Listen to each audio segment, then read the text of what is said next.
A crise de 1929, também conhecida como a Grande Depressão, foi a maior crise financeira dos Estados Unidos, e sem dúvidas é a mais estudada até hoje. No vídeo de hoje vamos entender o que foi a Grande Depressão, o que a causou e quais seus impactos.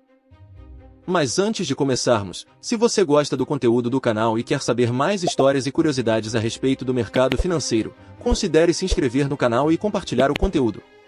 E ao final do vídeo, não se esqueça de clicar em curtir e deixar o seu comentário.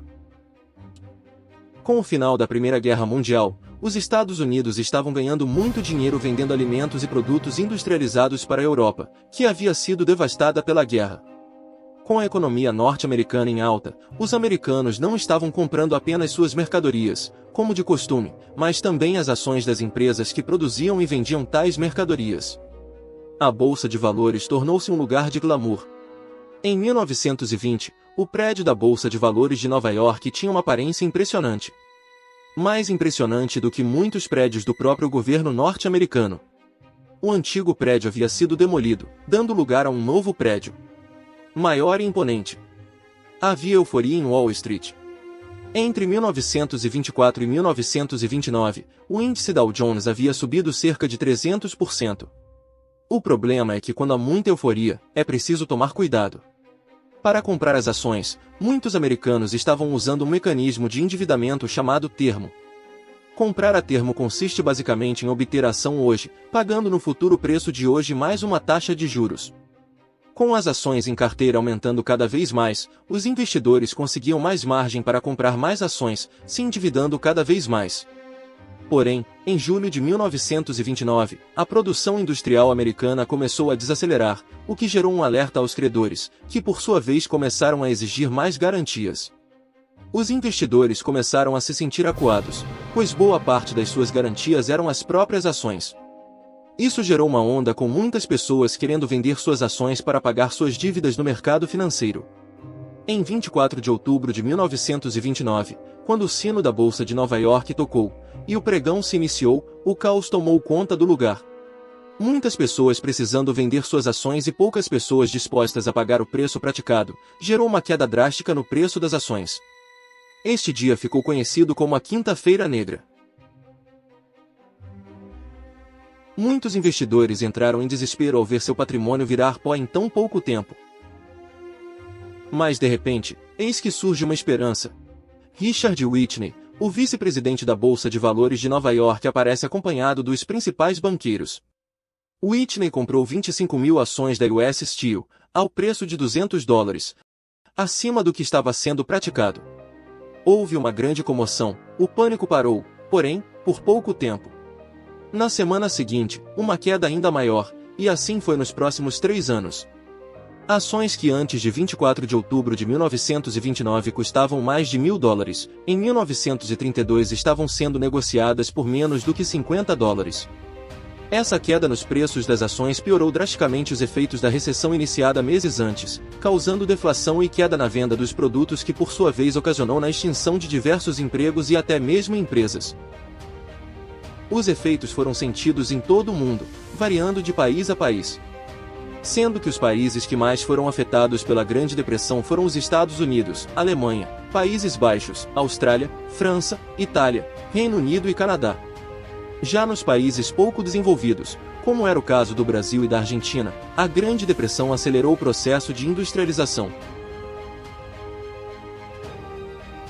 A teoria mais aceita a respeito da causa da Grande Depressão considera que se tratou de uma crise de superprodução. Ao término da Primeira Guerra Mundial, a Europa estava devastada. Os Estados Unidos passaram a exportar muita comida e produtos industrializados, lucrando fortemente. Porém, com a recuperação dos países europeus, os Estados Unidos passaram a exportar cada vez menos. Uma oferta maior do que a demanda ocasionou queda nos preços, diminuição da produção e aumento do desemprego. Com a queda nos preços das ações, bancos e investidores perderam muito dinheiro. Além disso, muitos dos bancos haviam emprestado quantias grandiosas a fazendeiros que com a crise tornaram-se incapazes de pagar suas dívidas. O temor de que muitas instituições financeiras viessem à falência fez com que as pessoas retirassem uma quantia alta de dinheiro, a fim de manter a salvo as suas economias. Acredita-se que esse efeito causou o fechamento de algo em torno de 14 mil instituições financeiras até 1930. Diversas ações foram tomadas por parte do governo norte-americano para proteger a economia. O ato tarifário foi uma delas, onde se aumentou as taxas alfandegárias de milhares de itens, porém, os demais países passaram a adotar ações semelhantes, fazendo com que as exportações americanas também diminuíssem.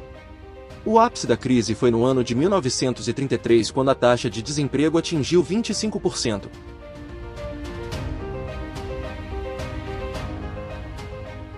Herbert Hoover, presidente dos Estados Unidos de 1929 a 1933, acreditava que o governo não deveria intervir e que em algum momento a economia iria se restabelecer. Hoover acreditava neste momento que o dever dos estados era ajudar os mais necessitados, porém, muitos estados norte-americanos não dispunham de fundos suficientes para tal. Franklin Delano Roosevelt, que assumiu o posto de presidente dos Estados Unidos a partir de 1933, já discordava desta ideia de Hoover, e aprovou o New Deal, uma série de políticas econômicas que foram adotadas quase simultaneamente nos Estados Unidos e na Alemanha. Alguns acreditam que o New Deal e demais programas de ajuda social realizados por todos os Estados Unidos ajudaram a minimizar o efeito da crise, porém, não há consenso. Na Alemanha, a crise ajudou na ascensão de Adolf Hitler ao poder, que culminou no início da Segunda Guerra Mundial.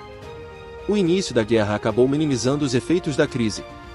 A partir de 1933, a economia começou a melhorar, porém, a produção de diversos produtos só voltou aos patamares pré-1929, após o final da Segunda Guerra Mundial.